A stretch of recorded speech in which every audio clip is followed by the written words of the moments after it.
Hello guys, so meron tayong bagong bili dito ulit na ROG Xbox Ally X. And syempre, mag-game test tayo ngayon at ano pa nga bang ite-testing natin? Syempre yung favorite ng karamihan sa atin na bumibili ng PC gaming channel, which is itong NBA. So again guys, binili ko lang tong game na to para sa inyo kasi hindi na talaga ako naglalaro nito. Huli ako naglaro nito, high school pa yata ako, college pa ako, yung NBA Live pa. So hindi pa siya 2K. Dati kasi ang sikat yung NBA Live pero ngayon ang sikat na is 2K.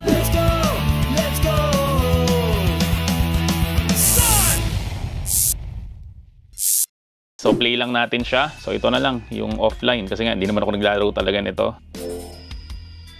Ganda ng sound, no? Grabe. Yun. So gumana na. NBA 2K26. So ang display resolution natin is 1920 by 1080. Tapos resolution scaling natin AMD FSR 3. So try nga natin ultra. Overall natin is ultra natin. So gawin natin guys ay CPU versus CPU na lang. Okay, kasi hindi nga ako naglalaro nito. So start na natin to. So konting commercial lang para may pambili tayo ng next handheld na i-review. Meron kasi kami 20,000 mahigit na collection ng mga retro games. So kung gusto mo guys mag-avail nito, so hanapin mo lang kami sa FB Gadget Syndrome. At sabihin mo lang na napanood mo tong video na to para ibigay sa iyo yon ng 199 pesos lang. So balik na tayo sa pinapanood mo. Welcome all. Thanks.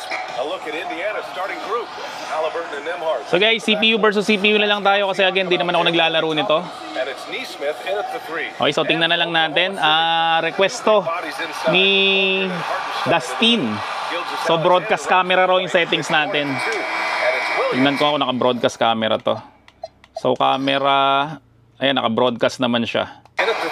Tapos yung ano natin is 25 watts. So naka-turbo siya.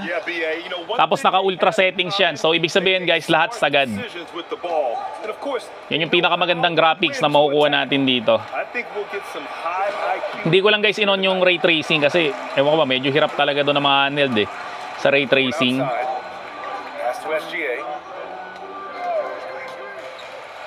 So, nakakuha tayo ng 52 frames.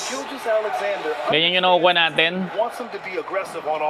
Kapag naka-turbo tayo, 25 watts. So, bawasan niya natin. Gawin natin, performance lang natin para kung gusto nyo magtipid ng battery.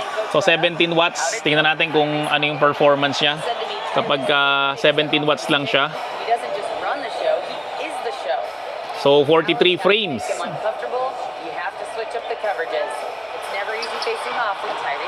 Smooth pa rin naman siya. So kung gusto nyo mas matipid ng konti sa battery, yan, pwede yan. Performance mode.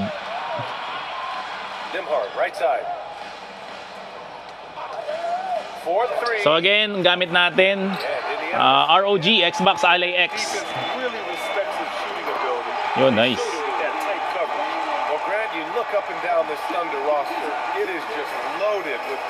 So ito pwede na to sa performance lang 45, 46, 43 frames. Tapos ultra settings, pinakamataas na graphics na makukuha natin sa NBA.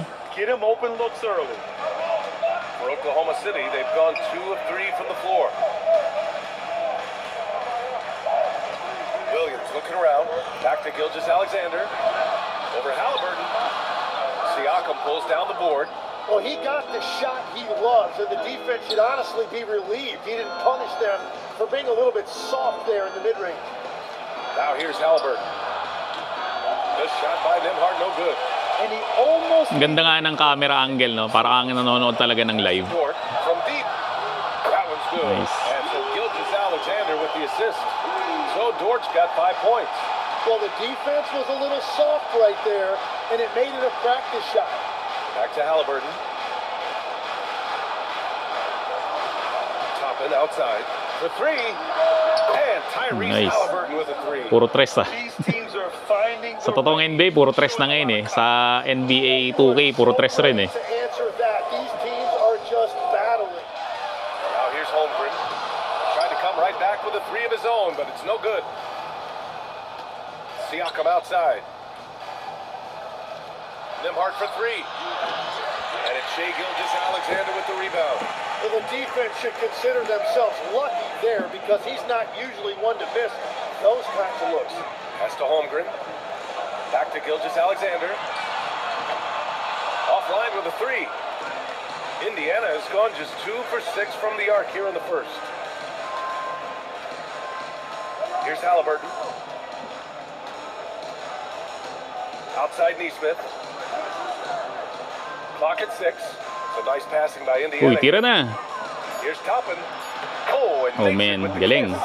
The defensive effort was lacking a bit, but hey, give them credit for finding a weakness there. Well, with that kind of success, I imagine they'll continue to be aggressive inside. Now here's Gilgeous Alexander. And the big finish by Holmgren. Yeah, the defense making it way too easy for Holmgren. Gotta push him farther out than this.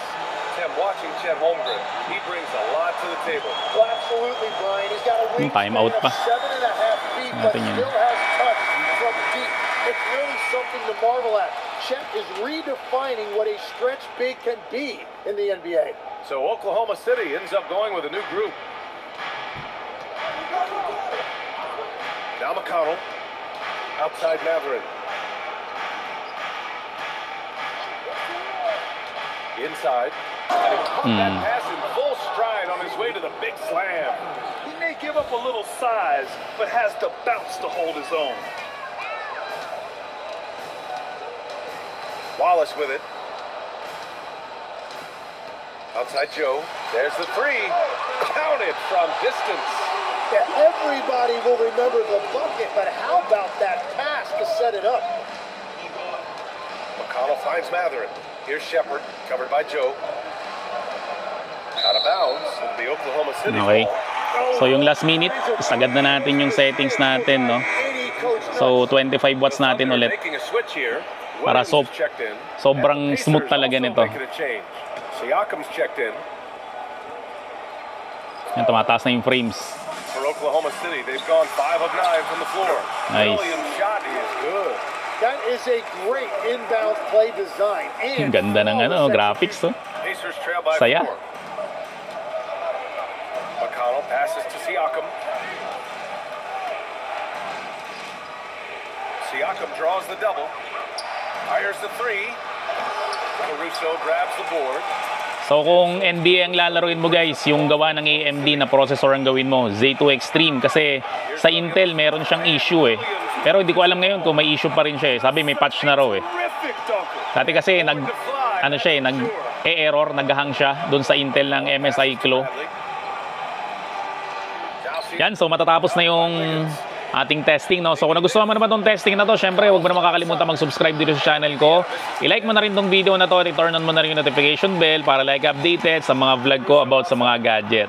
So yun lang, maraming salamat ulit sa panonood nyo. So hanggang sa muli. Again, the miss by Williams. And we've reached the end of the first quarter.